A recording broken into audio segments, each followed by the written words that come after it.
What's considered trashy if you're poor, but classy if you're rich? I'll go first. The most expensive thing you own is a really old car. When your immigrant parents save all the bottles, you're poor. But when you're rich, you're eco-friendly. Not raising your kids.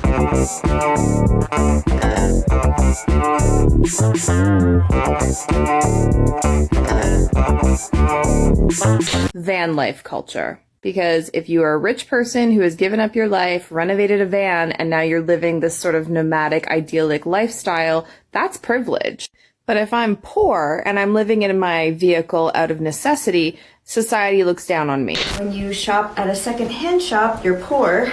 When you're rich, it's vintage. Speaking multiple languages. This isn't obviously against Princess Charlotte. She's a baby. I would never do that.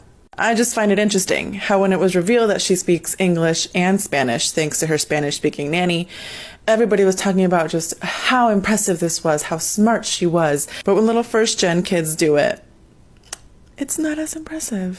Things that are trashy if you're poor, classy if you're royal. Number one, hand-me-downs. The royals love a good hand-me-down. Like between generations hand-me-downs. But if I wore hand-me-downs to elementary school, I got bullied. Having too many dogs. This is not Queen Lizzie slander. I know she loved her dogs. I would have a million dogs if I could, but if she didn't live in a palace and instead lived in a trailer, this would be trashy. Minimalism is really popular right now, and it's not attainable for everybody. Because if you're rich, you can get rid of stuff and live an uncluttered life because you can replace it if you ever need it in the future. But if I'm poor and my living space is barren because I can't afford things, well, that's just considered sad. Supporting your adult children. Wealthy people regularly support their children well into adulthood. Not only will they support them entirely while they're in college via, allowance money and buying them cars and apartments and whatever, but if a middle class or poor person has an adult child who's still living at home, that child is lazy and entitled and they need to cut the cord. Being a stay-at-home mom. Because society is deemed, if you're a stay-at-home mom out of necessity because you can't afford childcare or like a second car to go to work,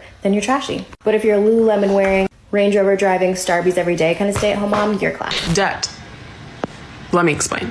So for lower income people or just a normal person, getting a mortgage, taking out student loans, overspending on your credit cards, that is called debt. And debt sucks because debt compounds most of the time, which means that you're not just paying money on the original amount that you took out on that loan, but also everything else. But when you're rich, debt is called leverage. This is why you'll often see celebrities, people who have tons of money, buying homes but taking out mortgages even though they could pay in cash. Because interest rates are so low that their money that they could be paying towards the house is better used elsewhere, like on the stock market.